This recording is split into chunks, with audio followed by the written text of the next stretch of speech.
Incomplete love. ते दोघे पहिल्यांदा फेसबुकवर भेटले. कसा आहेस? तो, मी मजेत. आणि तू? ती, मी पण मजेत. असंच चॅटिंग करता करता तिने त्याला विचारलं, do you have any girlfriend? सगळ्याच मुलांसारखं त्याचं उत्तर पण तेच होतं, no, I am not interested in love relationship. ती, ठीक आहे. थोडा वेळ असाच जातो. कोणी काहीही नाही बोलत. शेवटी तो मुलगाच तिला विचारतो, तुला आहे का कोणी बॉयफ्रेंड? ती, बाळा, माझं लग्न ठरलं आहे. तो, what? I am shocked. Sorry, मुलींना वय विचारलेलं आवडत नाही, पण तुझं लग्न ठरलं आहे म्हणून विचारतो. तुझं एज किती आहे? ती, 20. तो, मग इतक्या लवकर लग्न? ती, अरे मला तो मुलगा पसंत नाही. माझ्या घरचे जबरदस्तीने माझं लग्न त्याच्यासोबत लावून देत आहेत. तो, ओ, तू तुझ्या मम्मी पप्पांना सांग ना, तुला तो मुलगा पसंत नाहीये, ते ऐकतील तुझं. ती, माझ्या पप्पांनी एकदा ठरवलं आहे आणि आता देव जरी आला तरी ते स्वतःचा शब्द मोडणार नाहीत. ते माझं लग्न लावूनच देतील. तो, मी बोलू का तुझ्या घरच्यांशी? ती, नो, मी कोणत्या मुलासोबत बोलते हे समजलं तर ते माझा जीव घेतील. तो, ओके, मी नाही बोलत. माझ्या दीदीला बोलायला सांगू का तुझ्या पप्पांशी? No reply from her side. तो, आर यू देअर? आहेस ना? बोल ना, please reply. Are you okay? No reply. तो, ओके, मी जातोय. Bye, good night, sweet dreams, take care. आणि काही मदत लागली तर मला मेसेज कर. माझा कॉल नंबर.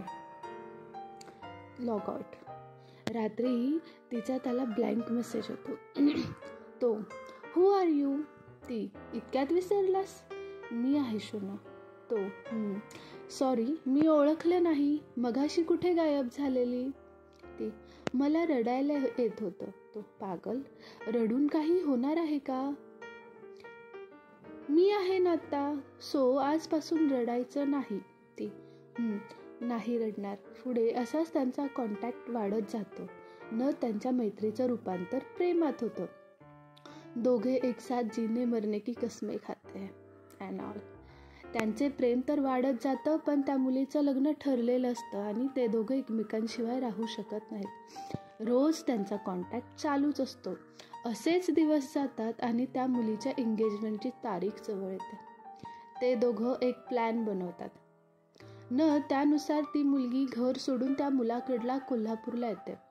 घर सोडताना ती जरी सुसाईड नोट ठेवते, त्यावेळी तिच्या घरचे तिच्या काळजीत पडतात. पोलीस कंप्लेंट करतात. 4 दिवस ती मुलगी कोल्हापुरात राहते. घरच्यांच्या आठवणीने ती मुलगी सतत रडत असते. तो मुलगा तिच्या डोळ्यात अश्रू बघू नाही शकत आणि तो मुलीच्या वडिलांना कॉल करून सगळं सांगून टाकतो. दुसऱ्या दिवशी तिचे वडील कोल्हापूरला येतात. स्वतःच्या मुलीला घेऊन जातात. जाताना ते त्या मुलीला बोलतात की काहीही झालं तरी मी माझ्या मुलीचं लग्न तुझ्याशीच लावून देईल. ह्या गोष्टीला 3-4 महिने होतात. प्रत्येक रिलेशनशिपमध्ये थोडी मिसअंडरस्टँडिंग असतेच. तो दोघांच्या रिलेशनशिपमध्ये पण होती. गोष्टीवरून थोडासा वाद झाला. 2-3 दिवसात त्यांच्यात काहीच कॉन्टॅक्ट नाही होत. शेवटी तो मुलगा तिच्याशिवाय नाही राहू शकत आणि तो तिला कॉल करतो, पण ती मुलगी बोलते, मला तुझ्यासोबत कोणताच रिलेशन नाही ठेवायचं. मला विसरून जा ना, तुझी लाईफ परत नव्याने सुरू कर. आता मला कोणीही समजवलं तरीही माझा निर्णय चेंज नाही करणार. तिचे पप्पा पण हेच बोलतात. सगळं संपतं. मुलगा, आज माझ्या प्रियेचे काही SMS मी वाचले. काहीही शब्द जाऊन माझ्या हृदयातच टोचले. काही कठीण यातना झाल्या हृदयास माझ्या. पटकन अश्रूचे थेंब माझ्या डोळ्यात साचले. आज माझ्या प्रियेचे काही SMS मी वाचले. प्रेमात तिच्या मी झालो एवढा वेडा. का माझ्या हृदयाशी शर्यत असे रचले. पटकन अश्रूंचे थेंब माझ्या डोळ्यात साचले. आज माझ्या प्रियेचे काही SMS मी वाचले. गैरसमज तिच्या मनात एवढे कसे साचले का तिने माझे नीट नाही वाचले. स्वप्नांचे घर माझे काही क्षणात खचले. पटकन अश्रूंचे थेंब माझ्या डोळ्यात साचले. आज माझ्या प्रियेचे मी काही SMS वाचले. आज तिने माझ्याशी प्रेमाचे नाते तोडले. प्रेमाच्या वाटेवर आणून अर्ध्यात सोडले. तिच्या आठवणींचे काही क्षण मी आता वेचले. पटकन अश्रूंचे थेंब माझ्या डोळ्यात साचले. माझ्या प्रियेचे काही SMS मी वाचले. आज माझ्या प्रियेचे काही SMS मी वाचले.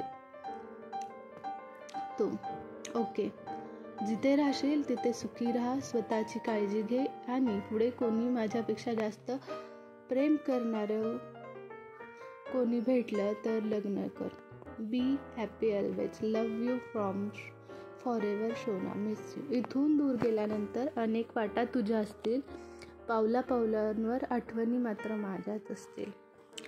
Thank you guys. जर तुम्हाला असेच स्टोरीज ऐकायचे असतील तर आपल्या चॅनलला सबस्क्राईब करा.